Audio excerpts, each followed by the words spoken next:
Yom Tov, good day. This is the 27th day of September 2019. It's a Friday. I'm Stephen Bruck. I welcome you here to Messianic Moment Ministries. Now this coming Sunday, starting in the evening, September 29th, 2019, we'll begin the holy day of Yom Teruah, the Day of Trumpets. Now this holy day, meaning a day specified by God to be a festival to Him, is also a holiday, meaning a man-made celebration, which is called Rosh HaShanah, the Jewish New Year. The first 2 days are to be holy convocations, meaning we get together, although this festival is not one of the 3 where we are required to go to where God placed His name, which was the temple in Jerusalem. Now the traditional reading from the Torah on the first day is Genesis chapter 21, and for the second day, Genesis chapter 22, which is also known as the Akedah, the binding of Isaac. What is interesting is that these 2 chapters are more than just a story about Abraham's sons. They also give us the reason for the continuing wars in the Middle East. Now, chapter 21 tells us that after Isaac is born, when Ishmael is 14 years of age, Ishmael starts to make fun of Isaac. Sarah, knowing that Ishmael is not her son, and as Abraham's firstborn would be the inheritor, tells Abraham to kick Ishmael out, send him away. Now, Ishmael loves it.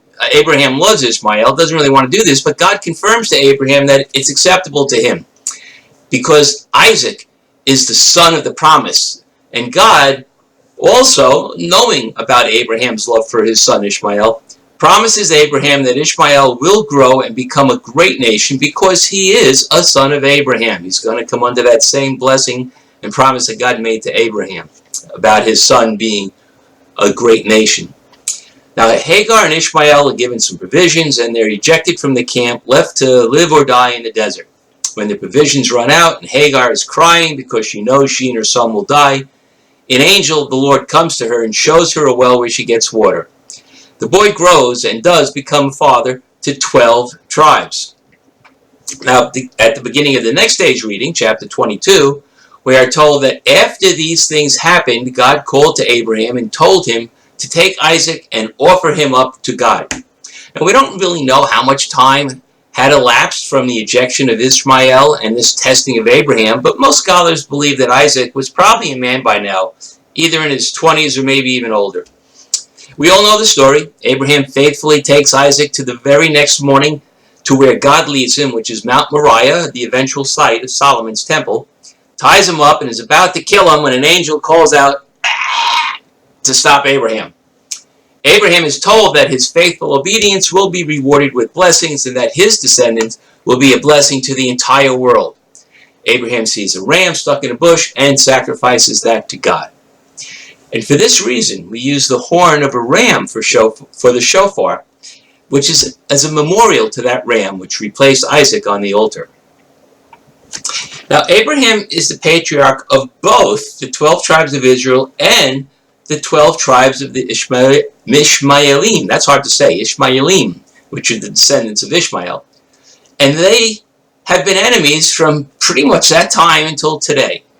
The sons of Ishmael are today the majority of the Arab nations. Now, I did a quickie internet search and really didn't find anything that tells me exactly which current Arab nations are direct descendants, but it appears that at least the Assyrians, the Babylonians, possibly the Philistines, and some of the other tribes located throughout the Middle East are all one way or another descendants of Ishmael.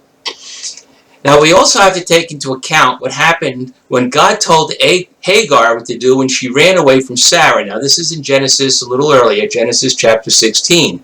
Hagar ran away from Sarah because Sarah was treating her poorly out of jealousy for Hagar having conceived by Abraham, even though Sarah gave her to him to bear a child Sarah had for her own.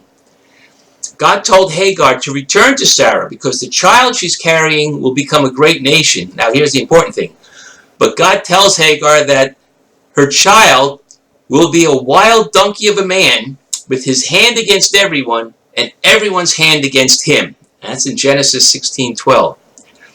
Now, I said earlier, these two chapters give us the origin of the reason for the continuing war in the Middle East, and now I'm going to explain why.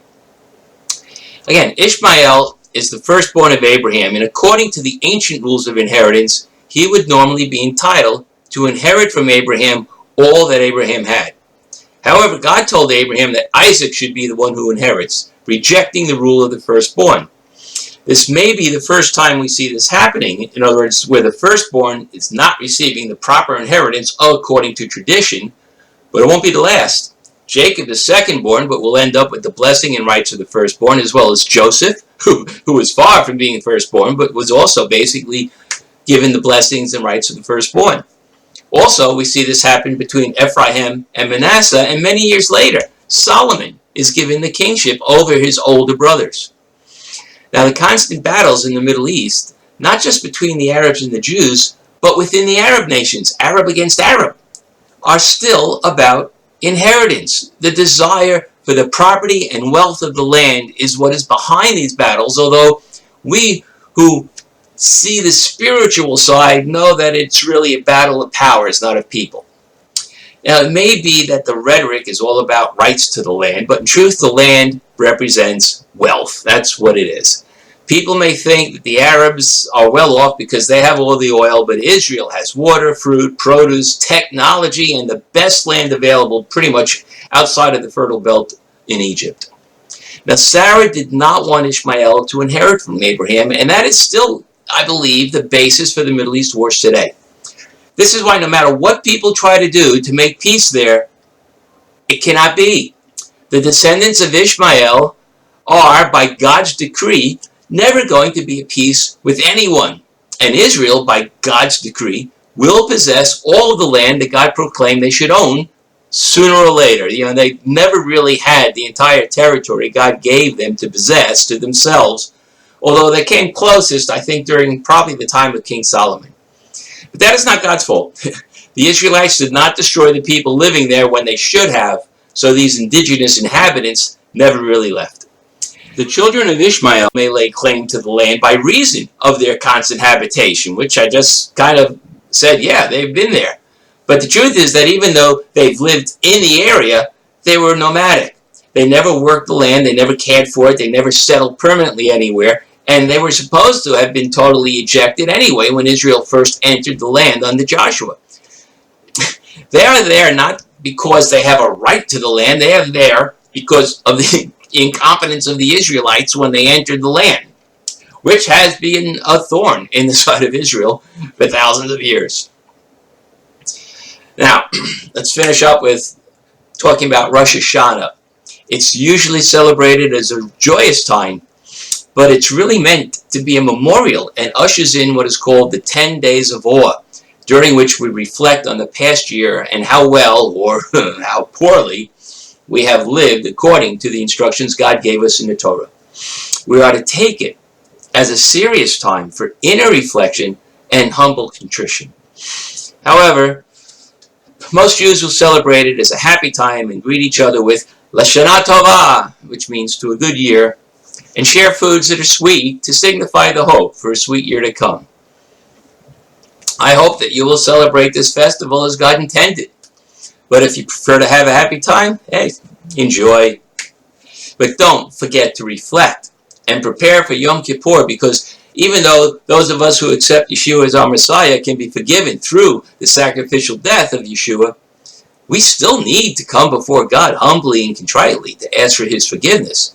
And Yom Kippur is a day God says, come before me and ask for forgiveness. So, even though we're forgiven through Yeshua's sacrificial death, that's no reason why we shouldn't go before God and ask for forgiveness every day.